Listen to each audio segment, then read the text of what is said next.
Bismillahirrahmanirrahim. Assalamualaikum warahmatullahi wabarakatuh. Perkenalkan, nama saya Eliza Devi Karisma dari kelas PBAC. Di sini saya akan menerangkan mengenai Learning Management System atau LMS. Baik, langsung saja.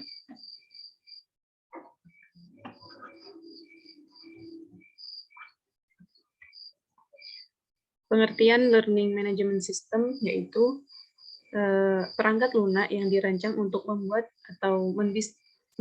mendistribusikan, dan mengatur penyampaian materi pembelajaran. Lalu, apa saja sih fungsi LMS itu? Sistem LMS ini bisa membantu para pelajar, para pengajar, atau dosen untuk merencanakan dan membuat silabus, mengelola bahan pembelajaran, mengelola aktivitas perkuliahan mahasiswa, mengelola nilai, merekapitulasi absensi, menampilkan transkripsi nilai, berdiskusi, dan melakukan quiz.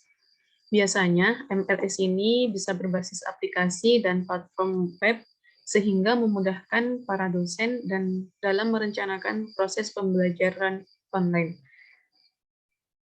LMS juga memudahkan mahasiswa untuk mengakses konten atau materi perkuliahan dari mana saja dan kapan saja. Lalu, apa kelebihan LMS? Yang pertama yaitu waktu pembelajaran jadi lebih efisien, karena pembelajaran online dapat diakses di mana saja dan kapan saja. Tentunya membutuhkan jaringan internet. Yang kedua, biaya untuk menggunakan LMS lebih murah dibandingkan proses pembelajaran tatap muka.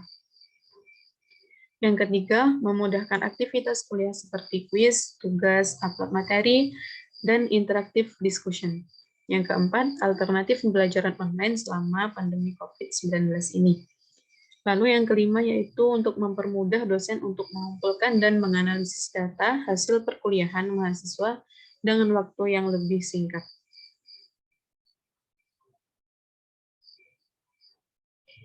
Yang keenam, mempermudah dosen untuk mencari dan mengatur materi kuliah untuk mahasiswa.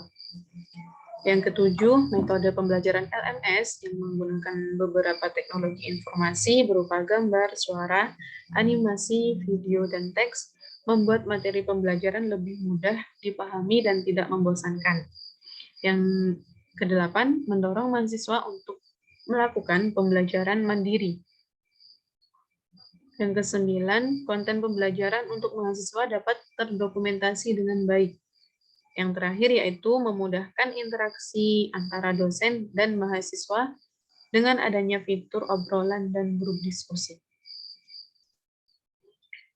Jika ada kelebihannya pasti ada kekurangannya, yaitu satu, dibutuhkan koneksi internet yang stabil dan bagus untuk mengakses LMS ini. Jika tidak, proses pembelajaran melalui LMS tidak akan lancar. Hambatan yang kedua yaitu kurang bisa menerapkan interaksi secara real-time antara dosen dan mahasiswa. Misalnya, apabila ada mahasiswa yang bertanya kepada dosennya hari ini, sementara dosen tersebut baru online besok, maka jawaban dari dosen tersebut baru bisa diterima mahasiswa pada keesokan harinya. Yang terakhir yaitu membutuhkan perangkat penunjang seperti komputer, laptop, dan smartphone untuk bisa menggunakan LMS ini. Contoh learning management system yaitu penggunaan learning management system menjadikan proses pembelajaran akan lebih menyenangkan.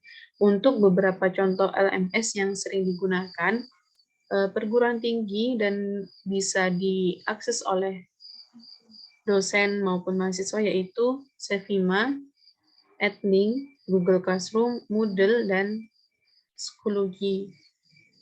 Kalau di UIN memakainya e-learning atau Moodle ya teman-teman.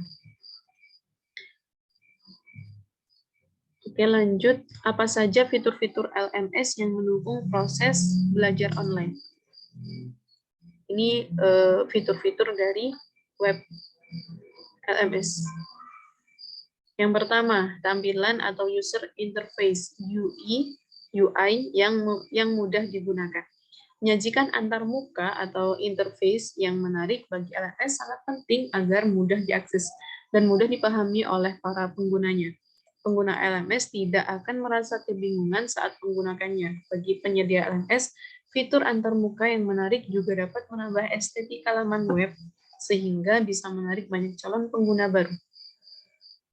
Yang kedua, pendaftaran bisa dengan online. LMS menggunakan pendaftaran online atau bisa dihubungkan dengan sistem informasi akademik kampus. Fitur pendaftaran merupakan fitur yang wajib dimiliki sebuah LMS.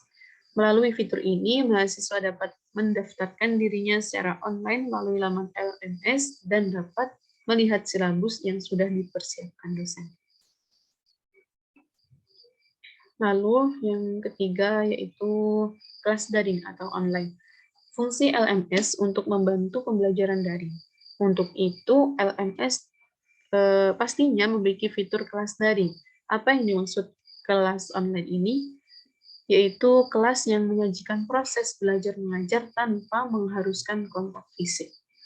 Yang keempat, fitur forum diskusi dan kelas. LMS juga harus menyediakan forum diskusi sehingga dapat menghubungkan antara mahasiswa dan dosen untuk berdiskusi, membahas materi, atau berbagai informasi, data, acara, survei, media, dan lain-lain. Akan menjadi lebih mudah. Forum dapat dibuat publik dan privat. Yang kelima, fitur video conference. Fitur video conference untuk melakukan pembelajaran tatap muka secara virtual bisa dikatakan untuk pembelajar sinkronus. Dan fitur video conference bisa langsung digunakan untuk penyampaian materi secara langsung dan berinteraksi antara mahasiswa dan dosen. Fitur selanjutnya yaitu kuis dan ujian online. LMS yang bagus juga menyediakan fitur kuis dan ujian online agar para dosen dapat melakukan evaluasi belajar untuk mahasiswanya. Fitur ini harus mendukung kebutuhan Bapak dan Ibu guru dalam membuat soal hingga melakukan pendistribusian soal ujian kepada para mahasiswa. Yang terakhir, fitur laporan. LMS sudah selayaknya menyediakan fitur laporan yang dapat memudahkan dosen dalam melacak perkembangan mahasiswanya. Fitur ini berguna juga untuk mengecek absensi mahasiswa, intensitas para mahasiswa mengakses materi pembelajaran, monitoring pengerjaan tugas mahasiswa, dan melakukan rekap jawaban kuis dan ujian mahasiswa. Yap, mungkin itu penjelasan singkat saya mengenai LMS. Apabila ada kurang lebihnya, mohon maaf. Wassalamualaikum warahmatullahi wabarakatuh.